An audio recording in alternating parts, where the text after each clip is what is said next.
Hello students, फोनोन्स institute के YouTube channel में आपका स्वागत है। आज की वीडियो में डिस्कस करूंगा यूकेपीएससी लेक्चरर फिजिक्स 2028 के क्वेश्चंस का detail solution. In previous part 7th में मैंने क्वेश्चन नंबर 36 टिल 36 तक मैंने डिस्कस कर लिया था। नाउ आज की वीडियो स्टार्ट करते हैं क्वेश्चन नंबर 37 से।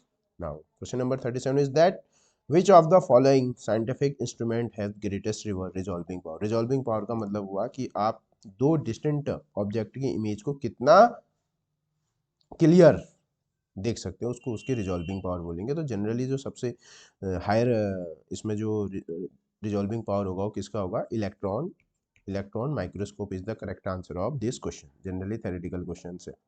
Now question number 38। Question number 38 is that the de Broglie wavelength, important question है। The de Broglie wavelength of an electron having 80 electron volt energy. ठीक है, तो जो हमको गिवन क्या है, डी ब्रोगली वेवलेंथ हमको फाइंड आउट करनी है। तो जो एनर्जी मीन्स इसकी काइनेटिक एनर्जी गिवन होगी 80 इलेक्ट्रॉन वोल्ट। और हम ये जानते हैं electron volt is not SI unit of energy, ठीक है, but it is SI unit of energy in atomic and nuclear physics. और you know 1 electron volt equal to 1.6 into 10⁻⁻19 joule. तो first convert it into joule. तो kinetic energy कितनी आ जाएगी हमारे पास? Kinetic energy becomes 80 into 1 electron volt equal to minus joule. तो kinetic energy is in joule. Kinetic energy किस में आ गई? जूल। ठीक है, जल्दीबाजी में ऐसी 80 इलेक्ट्रॉन वोल्ट नहीं लिखेंगे। अब हम ये जानते हैं कि जो वी नो दैट कि जो डिब्रोगली वेवलेंथ होता है lambda equal to H upon P होता है। और तो lambda equal to H upon क्या होता है? 2m/ke का अंडर रूट, क्योंकि के ई इक्वल टू होता है पी स्क्वायर बाई 2m। यहाँ से अगर हम p निकालेंगे तो अंडर रूट 2m के ही आएगा। This is the required formula for working of this numerical. तो अब हम क्या करेंगे? वैल्यूज पुट करते हैं। पुटिंग द वैल्यूज, ठीक है, putting proper values we get. देखो lambda lambda equal to h Planck constant 6.6 into 10⁻⁻34। ये वैल्यू याद होनी चाहिए। 2 इंटू मास ऑफ इलेक्ट्रॉन 9.1 होता है, 9 ही रख देते हैं इसको। 9 इंटू 10⁻⁻31 इंटू काइनेटिक एनर्जी हमको दे रखी है 80 इंटू कन्वर्ट करो जूल में 1.6 इंटू 10⁻⁻19 इसका इसका अंडर रूट। ठीक है, तो जब आप इसे फर्दर सॉल्व करेंगे, फर्दर सॉल्व करने पर ये कितना आता है? फर्दर सॉल्व करने पर ये आएगा हमारे पास 6.6 इंटू 10⁻⁻34। और ये आता है 2304 इंटू 10⁻⁻50 आ जाएगा ये। ठीक है, तो फर्दर अगर हम इसे सॉल्व करेंगे तो ऑन आफ्टर सॉल्विंग ये आता है 6.6 इंटू 10⁻⁻34। और ये कितना होता है? ये 48 का स्क्वायर रूट होता है और यहाँ से 25 ये आ जाएगा, 25 बाहर आ जाएगा। ठीक है, 48 का जो स्क्वायर रूट होता है 2304 होता है। ठीक है, तो फर्दर अगर हम इसे फर्दर सॉल्व करते हैं तो फर्दर सॉल्व करने पर ये 6.6 ये अपन 48 को डिवाइड करोगे तो ये 0.137 के आसपास इंटू 10⁻⁻9 मीटर आएगा ये। ठीक है, इतना आएगा आफ्टर सॉल्व करने पर। बट ऐसा कोई ऑप्शन है नहीं हमारे पास, एंगस्ट्रॉम में हमारे पास ऑप्शन प्रेजेंट है। तो हम क्या कर सकते हैं इसको? लेमडा इक्वल टू 1.37 इंटू 10⁻⁻10 हो जाएगा है, या 1.37 is near to the is ये किसके नियर है? 1.37 1.4।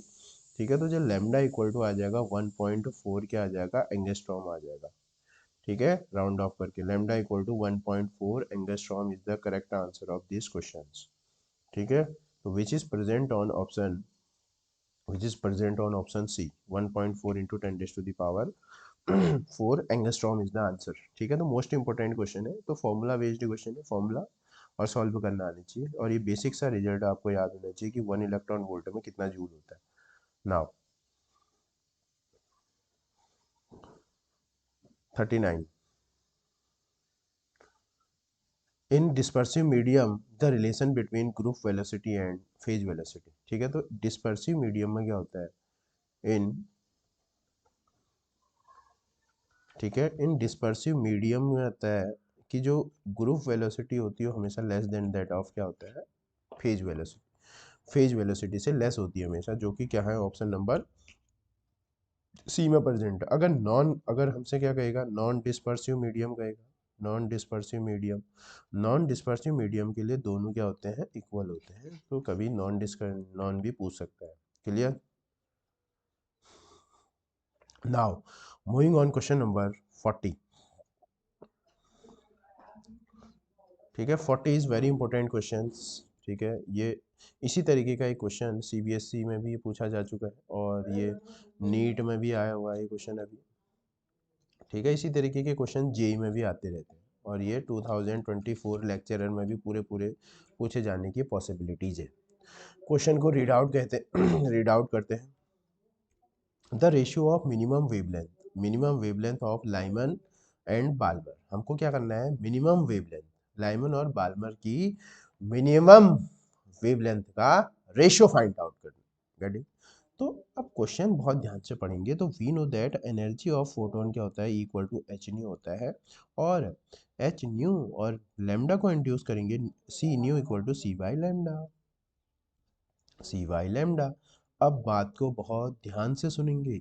हमसे बोलता है मिनिमम, मिनिमम वेवलेंथ, अगर वेवलेंथ मिनिमम होगी, वेवलेंथ मिनिमम होगी तो एनर्जी ग्रेटर होगी, एनर्जी क्या होगी, ग्रेटर होगी। और एनर्जी कब ग्रेटर होगी, ये क्वेश्चन अराइज हो जाता है। गेटिंग? कि मिनिमम वेवलेंथ के लिए एनर्जी मैक्सिमम, एनर्जी कब मैक्सिमम होगी, जब ट्रांजिशन, जब ट्रांजिशन लास्ट से होगा, जब ट्रांजिशन लास्ट से होगा। लास्ट मीन्स होता है इंफिनिटी, लास्ट मीन्स क्या होगा, इंफिनिटी होगा। तो ये कॉन्सेप्ट है, बस कॉन्सेप्ट इज ओनली दैट। ठीक है, कॉन्सेप्ट क्या है, इतना सा समझना है। जब एनर्जी मैक्सिमम के लिए क्या होगा, ट्रांजिशन कहाँ से होगा, लास्ट से होगा। तो अब हम क्या करते हैं, हमारे पास एक ये जनरल फॉर्मूला होता है, 1/λ एल, लाइमन के लिए लिख रहे हैं हम इसको, इसी को न्यू बार कहते हैं, और ये होता है आर 1/n1 का स्क्वायर। लाइमन है तो लाइमन कब मिलेगा हमको, जब आउटर मोस्ट से फर्स्ट में आएगा, तो n1 का स्क्वायर माइनस 1/n2 का स्क्वायर। तो फॉर लाइमन के लिए अगर हम बात करेंगे, लाइमन के लिए अगर हम बात करेंगे तो ये आर n1 कितना हो जाएगा, 1 का स्क्वायर माइनस n, अब n2 क्या होगा, n2 energy maximum, energy maximum कब होगा, तो n2, इसका मतलब मिनिमम के लिए एनर्जी मैक्सिमम कब होगी, जब ये क्या होगा हमारे पास, ये इन्फिनिटी होगा। n2 इन्फिनिटी होने का पीछे समझ में आ गया, क्योंकि एनर्जी मैक्सिमम कब होगी, जब ट्रांजिशन लास्ट वाले सेल से होगा। तो यहाँ से हम क्या फाइंड आउट कर लेते हैं, 1/λ एल की वैल्यू अगर हम यहाँ से फाइंड आउट कर लेंगे तो ये 1/∞ 0 बन जाएगा, ये आर आ जाएगा, ये क्या आ जाएगा, ये आ जाएगा आर। इसको यहीं पे छोड़ देते हैं। ठीक है, अब हमको किसके लिए फाइंड आउट करना है, अब यही सेम सिचुएशन हमको फाइंड आउट करनी है बाल्मर के लिए, बाल्मर की मिनिमम वेवलेंथ। तो 1/λ बाल्मर ऑल्सो इक्वल टू ये आर 1/n1, बाल्मर के लिए आउटर मोस्ट से कहाँ आना चाहिए, 2 में आना चाहिए, तो n1 कितना हो जाएगा 2, और माइनस मिनिमम वेवलेंथ के लिए, मिनिमम वेवलेंथ के लिए n2 क्या हो जाएगा, यहाँ पर भी क्या हो जाएगा, इन्फिनिटी हो जाएगा। तो ये इन्फिनिटी का क्या हो जाएगा, स्क्वायर हो जाएगा, तो इन्फिनिटी का स्क्वायर 0 ही हुआ है। तो यहाँ से 1/λ बी कितना आ जाएगा, r/4 आ जाएगा, ये इक्वेशन 2 है। ठीक है, इतना समझ में आया? तो बस ये कॉन्सेप्ट बहुत मोस्ट इंपॉर्टेंट कॉन्सेप्ट, मिनिमम और मैक्सिमम वेवलेंथ का खेल बहुत है। अब हमसे क्या पूछ रहा है क्वेश्चन में, किसका रेशियो निकाल लो, कह रहा है लाइमन को पहले लिखना है, लाइमन को पहले लिखना है। लाइमन कब पहले आएगा बताओ, जब हम पाल्मर अपॉन, हम क्या करेंगे इसे 2, हम 2 को फर्स्ट से डिवाइड कर दो, 2 को अगर हम फर्स्ट से डिवाइड करेंगे तो डिवाइड करने पर क्या आता है उसको देखते हैं। 1/λ b अपॉन 1/λ l, लेमडा भी कितना आ रहा है, r/4, और ये कितना आ रहा है, 1/λ l कितना आ रहा है, r।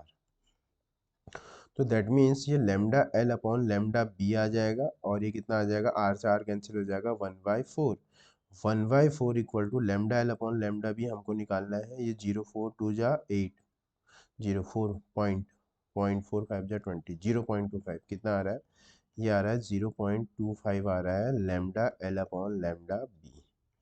ठीक है, तो क्वेश्चन क्या है, कॉन्सेप्ट क्या है, मिनिमम मिनिमम मिनिमम वेवलेंथ के लिए n2 क्या होगा, इन्फिनिटी होगा। तो तुमने कौन सा ट्रांजिशन लेना है, लॉन्गेस्ट ट्रांजिशन को लेना है।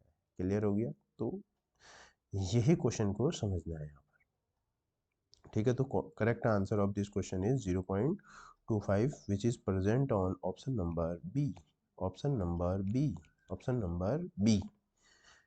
क्लियर।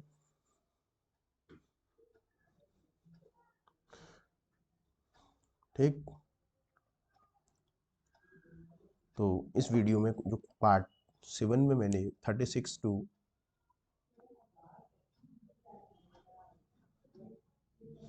40 क्वेश्चन मैंने इसमें डिस्कस किए, 5 क्वेश्चन डिस्कस किए। ठीक है, ये क्वेश्चन बहुत मोस्ट इंपॉर्टेंट क्वेश्चन है। ठीक, इन क्वेश्चंस की आप ज़्यादा से ज़्यादा प्रैक्टिस करो, और कोई डाउट रिगार्डिंग दिस क्वेश्चन तो definitely mention on comment box. ठीक है, थैंक यू।